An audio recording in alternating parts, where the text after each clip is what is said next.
വിശ്വമിശിഹായി സ്തുതിയായിരിക്കട്ടെ. പ്രത്യാശ നമ്മെ നിരാശരാക്കുന്നില്ല. പഠന പരമ്പരയുടെ 11ാമത്തെ ക്ലാസ്സിലേക്ക് നമ്മൾ പ്രവേശിക്കുകയാണ്. നാളെ ഇതുവരെയുള്ള ക്ലാസ്സുകൾ നിങ്ങൾ ശ്രവിച്ചു എന്ന് വിചാരിക്കുന്നു. നമുക്കൊരു തുടർച്ചയായുള്ള ക്ലാസ്സുകളായതുകൊണ്ട് പല വ്യാഖ്യാനങ്ങളും മനസ്സിലാകണമെങ്കിൽ മുമ്പത്തെ ക്ലാസ്സുകൾ കൂടി കേട്ട് പോകാനായിട്ട് സമയം കിട്ടുന്നതനുസരിച്ച് ശ്രദ്ധിക്കുമല്ലോ. ഇന്നത്തെ നമ്മുടെ ക്ലാസ്സിൻ്റെ നമ്പർ 11ാമത്തെ നമ്പറാണ് നമ്മൾ വിചിന്തനത്തിന് വിധേയമാക്കുക, പഠന വിധേയമാക്കുന്നത്. പ്രത്യാശയുടെ കരങ്ങളായിട്ട് രോഗികളുടെയും ഭിന്നശേഷിക്കാരുടെയും ലോകത്തിൽ എന്ന ഒരു വിഷയത്തിൻ്റെ അടിസ്ഥാനത്തിലാണ് നമ്മളിന്ന് ക്ലാസ്സുകൾ കൊണ്ടുപോവുക. ഭവനത്തിലോ ആശുപത്രികളിലോ കഴിയുന്ന രോഗികളോട് പ്രത്യാശയുടെ അടയാളങ്ങൾ കാണിക്കുക എന്നുള്ളൊരു കാര്യമാണ് ഇവിടെ പ്രധാനമായിട്ട് സൂചിപ്പിക്കുക. അവരെ സന്ദർശിക്കുന്നവരുടെ സാമീപ്യവും സ്നേഹവും വഴി അവരുടെ യാതന ലഘൂകരിക്കാനാകണം. അങ്ങേയറ്റം കൃതജ്ഞതയും പ്രത്യാശയും ജനിപ്പിക്കുന്നതായിരിക്കണം എന്നൊക്കെയാണ് ഇന്നത്തെ ക്ലാസ്സിൻ്റെ ഒരു ആമുഖമായിട്ട് നമുക്ക് പറയാനായിട്ടുള്ളത്.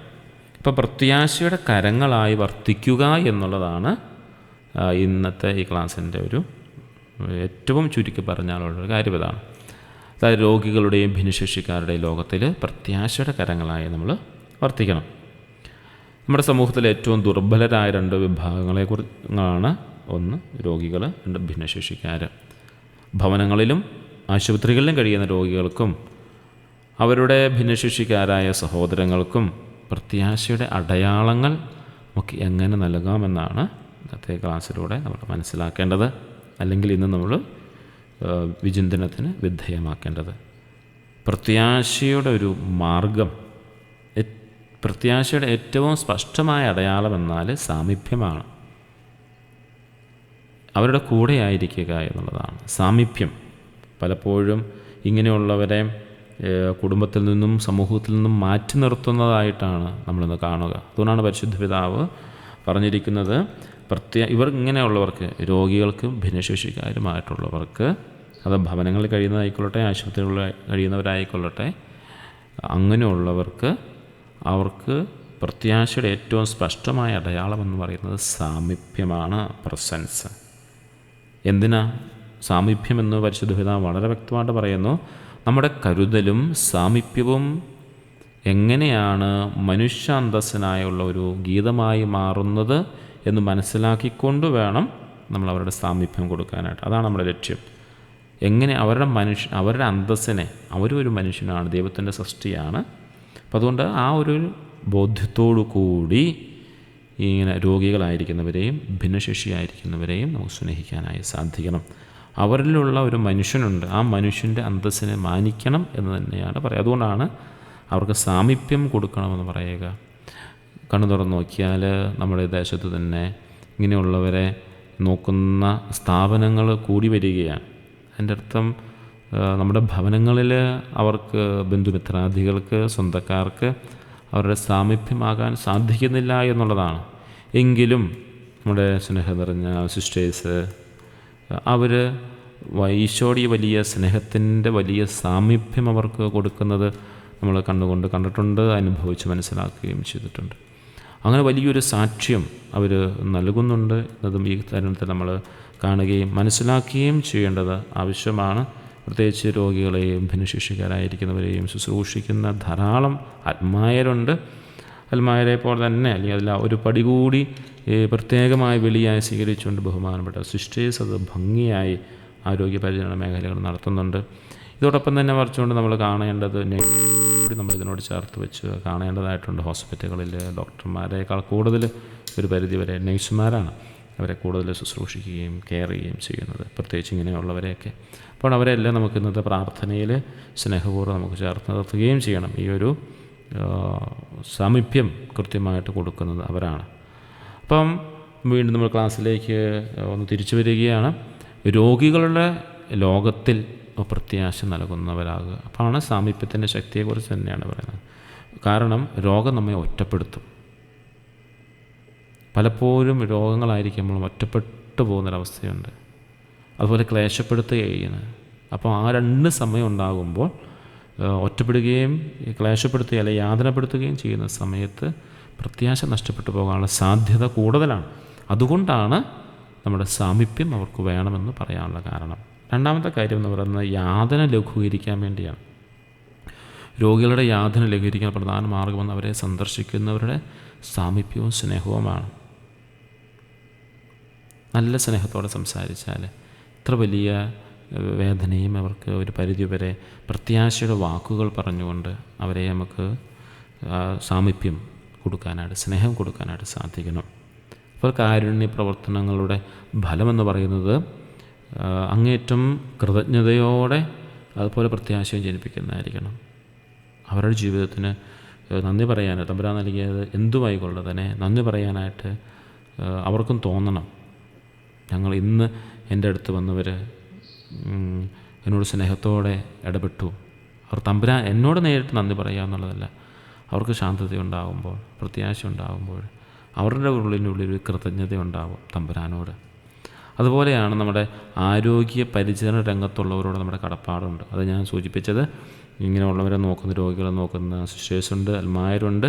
അതുപോലെ തന്നെ ആശുപത്രികളിൽ രോഗികളെ പരിചരിക്കുന്ന ധാരാളം നഴ്സുമാരുണ്ട്, ഡോക്ടർമാരുണ്ട്, മറ്റ് പരിചരകരായ ധാരാളം പേരുണ്ട്. ഇവിടെ വീൽ ചെയർ കൊണ്ട് നടക്കുന്നവരും ഇഷ്ടം പോലെ ആൾക്കാർ ഈ ആരോഗ്യ പരിചരണം രംഗത്ത് കഷ്ടപ്പെടുന്നവരുണ്ട്.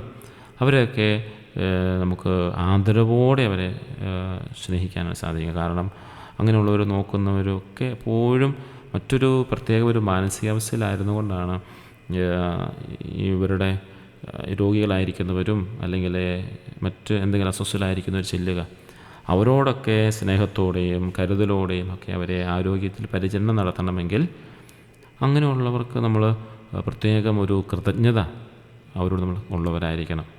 അത്രമാത്രം കരുതലോടെയാണ്, സൂക്ഷ്മതയോടെയാണ് മരുന്നുകൾ നൽകുന്നതും അങ്ങനെയുള്ള കാര്യങ്ങളൊക്കെ ചെയ്യുക. അപ്പോൾ അത് ആ കാര്യം നമ്മൾ മറന്നു പോകരുത്. ആരോഗ്യ പരിചരണത്തുള്ളവരെ നമ്മൾ സ്നേഹത്തോടെ ഓർക്കേണ്ട സമയം കൂടിയാണ്. അവരുടെ സമർപ്പണം നമ്മൾ തിരിച്ചറിയണം. അവരുടെ നിരന്തരമായ കരുതൽ അതീവ ദുർബലരായ രോഗികളെക്കുറിച്ചുള്ള ഉത്കണ്ഠയോടെയാണ് അവർ പ്രവർത്തിക്കുക. അതീവ ഗുരുതരമായിട്ടുള്ളവരെ, എമർജൻസി വരുന്നവരെ, അല്ലെങ്കിൽ അതുപോലെ വേദന അനുഭവിക്കുന്നവരെയൊക്കെ വളരെ നിരന്തരമായ കരുതലോടെ, അത്ര ആത്മാർത്ഥതയോടെ അല്ലെങ്കിൽ ആത്മസമർപ്പണത്തോടെയാണ് അവർ ചെയ്യുക. അപ്പോൾ അവർക്കൊരു വെല്ലുവിളി എന്ന് പറയുന്നത് പലരും ഒരു അനിശ്ചിതാവസ്ഥയിലാണ് ഈ സേവനം ചെയ്യപ്പെട്ടു പോവുക. അനിശ്ചിതാവസ്ഥകൾ പല വിധത്തിലുണ്ട്. അവരുടെ ആരോഗ്യ പ്രശ്നങ്ങളുണ്ട്, അവരുടെ സാലറിയുമായി ബന്ധപ്പെട്ട കാര്യങ്ങളുണ്ട്, കുടുംബപരമായ ബുദ്ധിമുട്ടുകളുണ്ട്. അങ്ങനെ എല്ലാ കാര്യങ്ങളും ഒത്തിരി അനിശ്ചിതാവസ്ഥകൾ അവരുടെ ജീവിതത്തിലുണ്ട് എന്നുള്ളതാണ്. എങ്കിലും അവർ രോഗികളെ ശുശ്രൂഷിക്കുമ്പോൾ പരിപൂർണ സമർപ്പണത്തോടെയാണ് അവരെ ചെയ്യുക. അപ്പോൾ ആ ഒരു കാര്യത്തിലാണ് അതുകൊണ്ട് അവരെ ഓർക്കാനായിട്ട് പറയുക.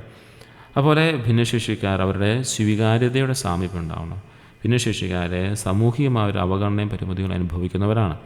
അവർക്കുള്ള പ്രത്യേക സാഹചര്യങ്ങൾ അനുഭവിക്കുന്ന, അവരുടെ സ്വന്തം ദൗർബല്യങ്ങളും പരിമിതികളും ഒക്കെ അവരനുഭവിക്കുമ്പോഴും അവരുടെ വ്യക്തിപരമായ സ്വാതന്ത്ര്യവും അധികാരവും അങ്ങേയറ്റം പരിമിതമാക്കപ്പെടുന്നുണ്ട് ചില പ്രത്യേക സാഹചര്യങ്ങളിൽ.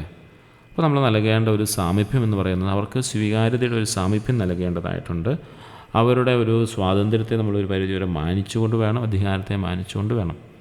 അതായത് അവരെ ഒരു ഭിന്നശേഷിക്കാരനെ സമൂഹത്തിൻ്റെ അഭിവാജ്യ ഘടകമായിട്ട് അംഗീകരിക്കുക എന്നുള്ളതാണ്. ഇവിടെ കരുതലിൻ്റെ പ്രാധാന്യം എന്ന് പറയുന്നതാണ്. 3 തരത്തിലുള്ള ഒരു കരുതലാണ് നമുക്കിവർക്ക് പ്രത്യേകമായിട്ട് നൽകേണ്ടത്. ഒന്ന്, മനുഷ്യ അന്തസ്സിനു വേണ്ടിയുള്ള ഒരു സംഗീതം പോലെയായിരിക്കണം. അവരുടെ മനുഷ്യ അന്തസ്സിനെ നമ്മൾ ആസ്വദിക്കണം അല്ലെങ്കിൽ അംഗീകരിക്കണം. അവരും ഒരു മനുഷ്യനാണ് എന്ന രീതിയിൽ ഒരു ഗീതം പോലെ അവരൊരു ഹ്യൂമൻ ഡിഗ്നിറ്റി അവർക്കുണ്ട്, അത് നമ്മൾ മാനിക്കണം. ഒരു മനുഷ്യ അന്തസ്സ് ഉള്ളവരാണെന്ന് മനസ്സിലാക്കുക. അതുപോലെ ഒരു സാമൂഹിക പങ്കാളിത്തത്തിൻ്റെ ഒരു സംഘഗാനം അല്ലെങ്കിൽ അങ്ങനെ ഒരു സാമൂഹിക പങ്കാളിത്തം നൽകാൻ കടപ്പെട്ടവരാണ്. അവരെ നമ്മൾ മാറ്റി നിർത്തുകയല്ല ചെയ്യേണ്ടത്. നമ്മൾ അവരെ മുൻകൈ എടുത്ത് അവരെ ചേർത്ത് പിടിക്കണം. അവരും കൂടി നമ്മളോട് ചേരുമ്പോഴാണ് നമുക്ക് പൂർണ്ണതയുണ്ടാവുക എന്ന് നമുക്ക് തോന്നണം. അപ്പോഴാണ് നമ്മുടെ ജീവിതത്തിൽ പ്രത്യാശ ഉണ്ടാവുക, അവരുടെ ജീവിതത്തിൽ പ്രത്യാശ ഉണ്ടാവുക. അങ്ങനെ നമ്മൾ അവരുടെ മനുഷ്യാന്തസ്സിനെ കരുതുകയും സാമൂഹിക പങ്കാളിത്തത്തിൻ്റെ ഒരു സംഘത്തിലേക്ക് അവരെ നമ്മൾ ചേർത്ത് നിർത്തുകയും ചെയ്യുമ്പോൾ അവിടെ ഒരു പ്രത്യാശ വളരും. അവരെയും കൂടി ഉൾക്കൊള്ളുന്ന ഒരു സമൂഹം ആയിട്ട് വരികയാണ് ചെയ്യുന്നത്. ഇൻക്ലൂസീവായിത്തീരും നമ്മൾ. അവരെയും കൂടി നമ്മളെ ഉൾക്കൊള്ളും. അങ്ങനെ ഇന്നത്തെ നമ്മുടെ ക്ലാസ്സിൻ്റെ ഒരു ഉപസംഹാരം എന്ന് വേണം നമുക്ക് പറയാൻ പറ്റുന്ന കാര്യം ഇതാണ്. പ്രത്യാശയുടെ ഉറവിടം എന്ന് പറയുന്നത് നമ്മുടെ സ്നേഹവും സാമീപ്യവുമാണ്. അത് രോഗികൾക്കായാലും ഭിന്നശേഷിക്കാർക്കായാലും കഴിയുന്ന എല്ലാ വിധത്തിലും നമുക്ക് ഈ സ്നേഹവും സാമീപ്യവും നൽകണം. അതാണ് ഏറ്റവും വലിയ പ്രത്യാശ എന്ന് പറയുന്നത്.